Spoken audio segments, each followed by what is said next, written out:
नमस्कार जय जगन्नाथ मु ममता पाणी मोर यूट्यूब चैनल मु आपको स्वागत पिलाने काली आमे जन्मभूमि विषय जेतिकी पर्यंत पढ़ी मो भावुची तमे से तो बुझी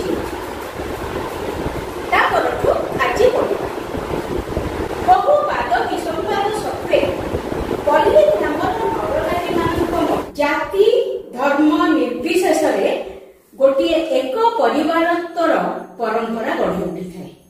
केही भाई केही भौणी केही कका केही खुड़ी इत्यादि भाव में समस्त ग्रामवासी परस्पर मध्य परिचित होइथांती।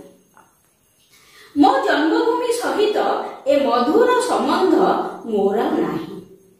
लेखक कहते तुम प्रथम जानिछ जे लेखक तांको जन्मभूमि कथा ही भाबुचंती। से बाहर अछंती पाठ पढ़ी चाकरी करछंती बाहर एवं तांको जन्मभूमि कथा ही से भाबुचंती।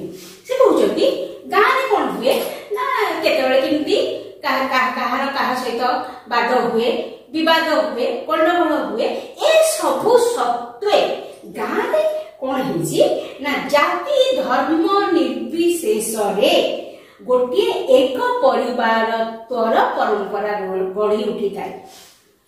कौन हुए कौ जाति जना नहीं कौ परंपरा कौ धर्म जना नहीं ए सब सत्वे किए ब्राह्मण किए कर्ण किए खंडायत किए तेली एते सत्वे मध्य ताक भितर गोटे परिवार परि संपर्क थाए। सेबे तमे भाबतिनी जे सीए ब्राह्मण मु तेली मु ता सहित मिसिबिनी सेमती नुह गोटे परिवार परि ताक भितर संपर्क थाए।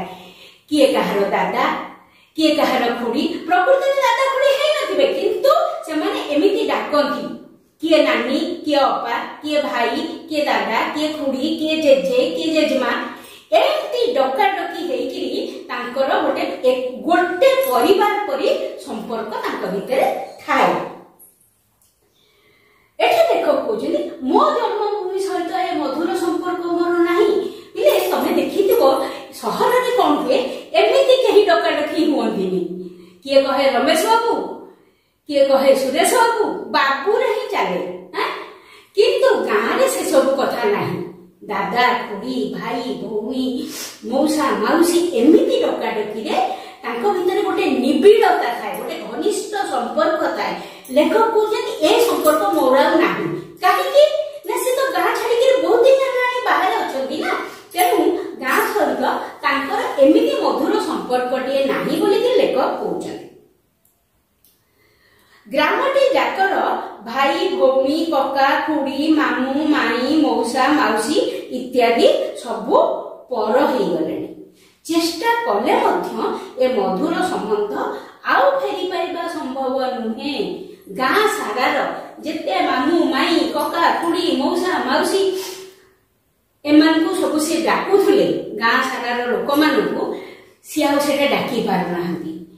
नैतिक क्षेत्र रे सी ताकठु दूरे जाउछंती गां रु दूरे जाउछंती गां रो लोक मानकठु दूरे जाउछंती।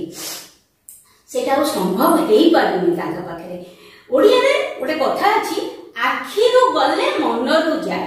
ता अर्थ जेते दिन जाय तमे आखि रे थिबो बा तम सहित देखा होतुबो बेला बेला रे देखा होतुबो कथा होतुबो तमे मो मन भितर अछ। जदि दीर्घ दिन धरि जणे बाहर रहि जाय से मनरु मध्य धीरे धीरे आखिरु तो जाय मनरु मध्य धीरे धीरे दूरे जाय। तेणु लेखकंकर एठी सेही अवस्था हिची से गां लोक मानकर मनरु धीरे धीरे दूरे गले। से बाबत रे एठी से दीटा उदाहरण भी दउचंती। गां मुंडरे सार माउसी तार छोट पिंडाटी रे बहु वर्ष धरी पत्थर मूर्तिटी परि बसी आसीची। आज मध्य बसी थाए। आगे देखिबा मात्रे पचारुथिला केबे आसिलो बापा। आज किंतु कहे केबे आसिलो बाबू। देख पिले सार माउसी कथा जो लेखक एठी कहिचंती सार माउसी कथा रे ही तार निबिड़ता जना पड़ुची तार घनिष्ठता लेखकक सहित जना पड़ुची। कोन हिची आगुरु जेतेबेले लेखकक से देखुथला से कहउतला केबे आसिलो बापा। ए जो केबे आसिलो बापा सार माउसी रो एई कथा पदकरे आंतरिकता भरी रही, घनिष्ठता भरी रही। किंतु एबे जेतबेले लेखक एते दूरे गलेनी सारा माउसीटू सी आउ ताको भरोसिकिली केबे आसिलु बापा बोली कहूनी, सी ताको अलगा नजर रे देखुची, अलगा आखि रे देखुची। सी कहूची केबे आसिलो बाबू। देखो केबे आसिलु बापा आ केबे आसिलो बाबू, ए दुईटा वाक्य रे ही तमे जानि परिबो कोउथिरा अधिक घनिष्ठता, अधिक आंतरिकता अछि आ कोउथिरा नाही। द्वितीय उदाहरण से दौरान ग्रामर मझिरे गोविंदा भाईर क्षुद्र कुटीर आजीवन अकर्मा और अविवाहित रही से तार क्षुद्र कुटीर को दुर्ग करी समग्र विश्व विरोध विद्रोह घोषणा करी आसी। आग देखाले बहु मान सहित से मते तार कुटीर रे बसाई मनबोध ज्योतिषार व्याख्या करुला। आज मु शत चेष्टा कले मध्य तार पूर्व प्रत्यय आ फेरी पाए नाही। कोन हिची प्रथमे सारो मसियो कथा कहले, तापरे बे गोविंद भाई कथा। देखो सेठी माउसी एठी भाई, केते निबिड़ता, केते अंतरंगता। गोविंद भाई कोन हिची गां मझिरे तार घर, सी आगुरु देखा हेले कोन सी आजीवन अकर्मा। अकर्मा काहाकू कोनती जे किछि काम धंदा करे नाही, हैला, एवं अविवाहित। अच्छा जेतबे काम धंदा करू नाही ताको झियो दब कि ताको निज पेट पोषिबा तो असंभव, आउ कोने पेट को केमिति पोषिबे। काम धंदा न करिबा फल रे ताको पाखे यथेष्ट समय। एवं सी कोन करंती ना गोविंदा भाई ताकर से छोट कुड़िया रे बसी कि सारा विश्व समस्तनको ऊपर विषोद्गार करंती, समस्तनको गाली मंद करंती, ताकर सेटा जानिछि विद्रोह करंती। जेतबे से लेखक को देखुथिले कोन करथिले, बहु मान सहित से मते तार कुटीर रे बसाई मनबोध ज्योतिषार व्याख्या करथिले। पिले गोविंद भाई जेतबे लेखक को देखुथिले निज कुड़िया को ले जाउथिले एवं सेठी मनबोध ज्योतिषार व्याख्या करथिले। पिले ज्योतिषार, ज्योतिषार अर्थ है 34टी व्यंजन वर्ण को नेई गठित पद्य। हमर व्यंजन वर्ण है 34, सेई 34टी पद को नेई किली कोन जो पद बढ़ा जाउतला ताको कहउतला 34। कालक्रमे तार माने सेटा अपभ्रंश हेई हेई हेई हेई सेटा हेची 34 हैला, मनोबोध 34। अच्छा एठी मु कहि दोची जे मनोबोध 34 एमिति गोटे पद्य। तार कवि होचंती भक्त चरण दास एवं से मनोबोध 34 रे आमे दीटा जिंस देखिया को पाइबा, गोटे होची भक्ति भाव आ गोटे होची वैराग्य भाव। मु से कविता गोटे लाइन तुमको कहूची, कहई मन आरे मोगल कर कलासी मुख बारे देखिबा चाल केते दिन को मन बांधिछु आंट कि घेनी जीवु तोर छुटिले घट खंडी जे खंडी तोर पंजरा काठी खाऊ नथिबे स्वान श्रुगाल बांटी जे। देख पिले पूरा कविताटा एठी मु पढ़ी पारु नाही काहेकि बहुत समय लागिबो। देख मु कहछि मनोबोध 34 भक्ति और वैराग्य भावर सम्मिश्रण। प्रथमे से कौन कहउछथि, कहई मन आरे जो लाइन का सेथिरे से कहउछथि आमे कला श्रीमुख को देखिया को जिबा, श्री जगन्नाथ को देखिया को जिबा। ए संसार रे किछि नाही, मरिगला परे तोर पंजरा काठी को स्वान सुगाळ खाउथिबे, तेनु एठी किछि ही नाही। भक्ति भाव देखौछि आ वैराग्य भाव देखौछि। जेमति विवेकानंद कहिथिले जे life is an illusion but death is the reality. जीवन ही भ्रम, मृत्यु सत्य। गोविंद भाई तांका मनोबोध 34 व्याख्या कला बेले जीवन रो एई दर्शन को बा एई तत्व को ही बखाणुथिले। जे जीवन में किछि नहीं तेणु भगवान शरणापन्न हवा यही कथा ही से बखाणुले किंतु एबे आगुरी सेटा होतला किंतु एबे जेते चेष्टा कले मध्य गोविंदा भाईर लेखक प्रति से विश्वास आउ आसुनी सी तांको बसैकिरी आउ मनोबोध 34 व्याख्या करूनाहांती आगे मु शत चेष्टा कले मध्य तार पूर्व प्रत्यय प्रत्यय माने विश्वास पाउनी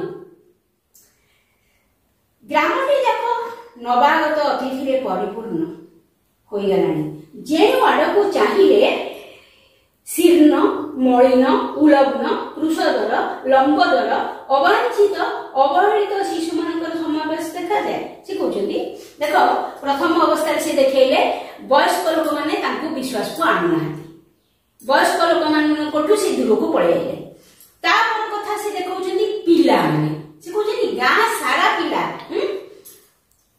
किए मलिन किए शीर्ण पूरा दुर्बलिया तांको मुहटी माने सुखी जाईची तार पेट बाहरी पड़िची कौनसी रोग कारण किए खाइबा बिना तार पेट पशि जाईची एमती लोक पिला मानकर समावेश से देखंती कारण बहुत दिन पर से गां को जाईचंदी एई तो कुनी कुनी पिला मानकु से आगु देखि नथिले या भितरे एमानकर जन्म हेची एमाने टिके टिके बड़ हेचंदी एमानक मध्यरु केही सुद्धा मते जानती केबे केबे देखा हेले आफ्रिका रु नवागत जेब्रा बा जिराफ को चाहिला परी से माने मोते खाली चाहिबे एई तो कुनी कुनी पिला माने से माने केही लेखक को चिन्हि नाती बा लेखक भी तांको चिन्हि नाती तेणु जदि केबे तांको सहित देखा हे जाय से माने आश्चर्य होइकिरी चाहंती तांको जेमती आफ्रिका रे गोटे जेब्रा की जिराफ पळे एसी की ताको ए माने देखि नाती प्रथम थर पई देखुजती एमती तांको आश्चर्य होइकिरी चाहंती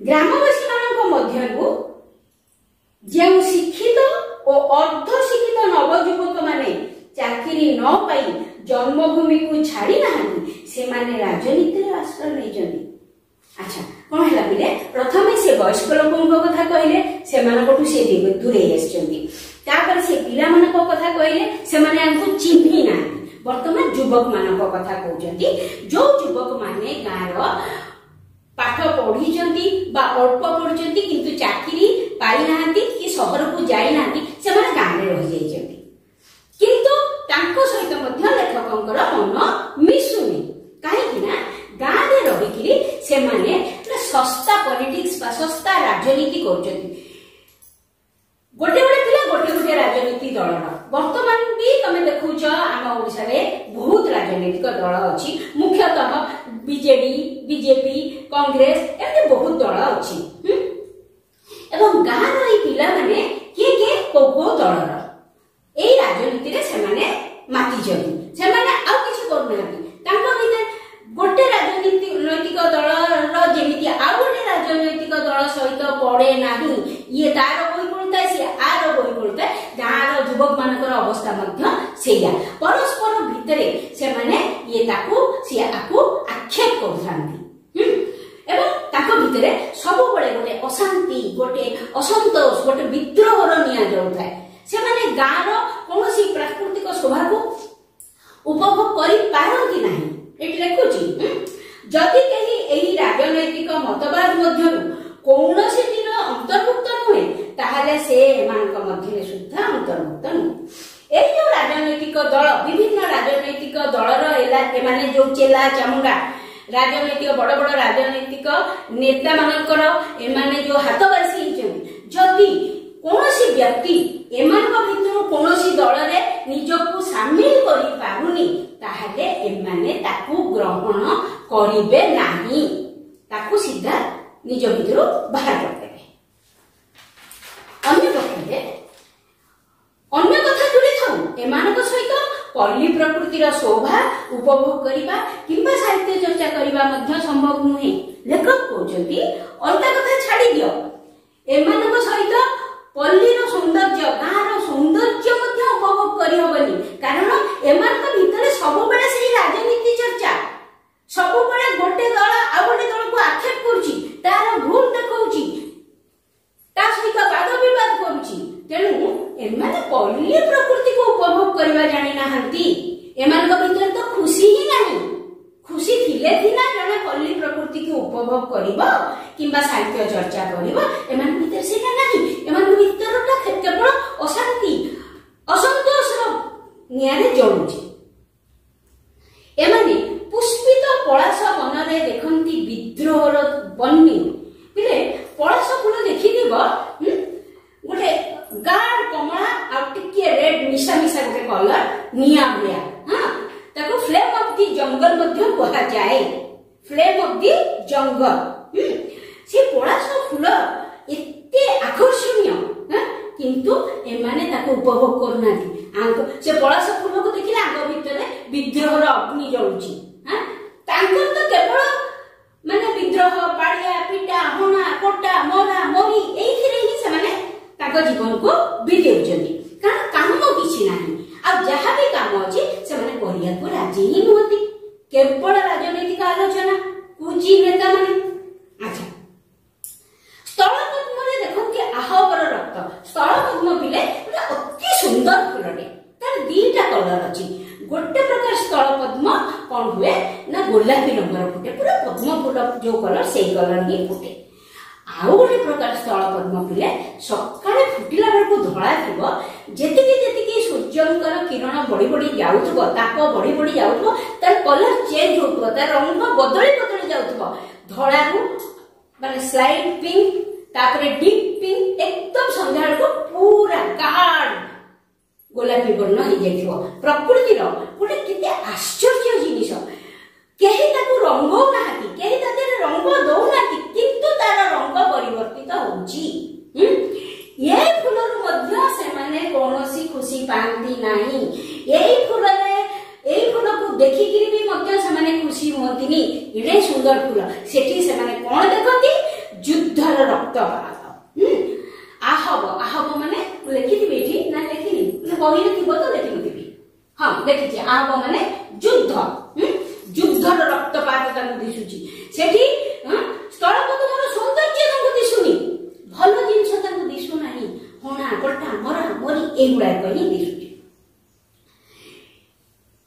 ଆନତ କୃଷ୍ଣଚୂଡାରେ ଦେଖନ୍ତି ଅନାଗତ ଯୁଗର ରକ୍ତ କେତନ। ଆନତ କୃଷ୍ଣଚୂଡା ପିଲେ ଏବେ ତ ଦେଖୁଥିବ ଖରା ଦିନ କୃଷ୍ଣଚୂଡା ଗଛରେ କୃଷ୍ଣଚୂଡା ଫୁଲ ଭର୍ତ୍ତି, ଏବଂ ଦେଖୁଥିବ ତା ଡାଳ ଗୁଡିକ କେମିତି ନଇଁ ଆସି, ଆନନ୍ଦ ମାନେ ନଇଁ ଆସିବା, ନଇଁ ଆସି ଫୁଲର ଭାରରେ କୃଷ୍ଣଚୂଡା ନଇଁ ଆସିଛି। ଏତେ ସୁନ୍ଦର ଫୁଲ କୃଷ୍ଣଚୂଡା, ତାକୁ ମଧ୍ୟ ଦେଖିକିରି ଏମାନେ ଖୁସି ହୁଅନ୍ତି ନାହିଁ। ସେମାନେ ଦେଖନ୍ତି ତା ଭିତରେ ଅନାଗତ ଯୁଗର ରକ୍ତ କେତନ। ସେଇ ଆନତ କୃଷ୍ଣଚୂଡା, ଲାଲ ରଙ୍ଗର ନଇଁ ଆସିଥିବା କୃଷ୍ଣଚୂଡା ଡାଳକୁ ଦେଖିକିରି ତାଙ୍କୁ ଭବିଷ୍ୟତ ଯୁଗର ଲାଲ ପତାକା ଦେଖାଯାଏ। ଦେଖିଥିଲେ ମୋଟାମୋଟି ଭାବରେ କଣ ହେଇଛି ନା, ଯେହେତୁ ତାଙ୍କ ଭିତରେ ଅଶାନ୍ତି, ଅସନ୍ତୋଷ, ବିଦ୍ରୋହ ଏଇଗୁଡାକ ଅଛି, ତେଣୁ କୌଣସି ସୌନ୍ଦର୍ଯ୍ୟକୁ ସେମାନେ ଉପଭୋଗ କରିପାରୁ ନାହାନ୍ତି। ସେମାନେ କେବଳ ଦିବା ସ୍ୱପ୍ନ ଦେଖୁଛନ୍ତି। ଏମିତି ଗୋଟେ ଯୁଗ ଆସିବ ଯେତେବେଳେ ଆମର ରାଜନୈତିକ ଦଳ ଜିତିଯିବ, ଏମିତି ହବ, ସେମିତି ହବ, ସେମିତି ହବ, ଆମେ ଅପର ପକ୍ଷକୁ ହାଣିଦେବୁ, କାଟିଦେବୁ, ମାରିଦେବୁ, ଏମିତି ଗୋଟେ ଚିନ୍ତାଧାରା ନେଇକିରି ସେମାନେ ବଞ୍ଚିଛନ୍ତି। ଏହିପରି ଶ୍ରେଣୀର ତା ପୂର୍ବରୁ କହୁଛି, ଦେଖ ପିଲା, ଆମେ ଏଠି ତିନି ପ୍ରକାର ଜିନିଷ ଦେଖିଲେ। ଲେଖକ ଏଠି ତିନିଟା କଥା ଆମକୁ ଦେଖେଇଲେ। ବୟସ୍କ ମାନଙ୍କ ଭିତରେ ତାଙ୍କର ସ୍ଥାନ ନାହିଁ, ଶିଶୁ ମାନଙ୍କ ଭିତରେ ତାଙ୍କର ସ୍ଥାନ ନାହିଁ, ଆଉ ଯୁବକ ମାନଙ୍କ ଭିତରେ ମଧ୍ୟ ତାଙ୍କର ସ୍ଥାନ ନାହିଁ। ମୋଟାମୋଟି ଭାବରେ ଗାଁର କୌଣସି ଲୋକଙ୍କ ପାଖରେ ତାଙ୍କର ସ୍ଥାନ ନାହିଁ।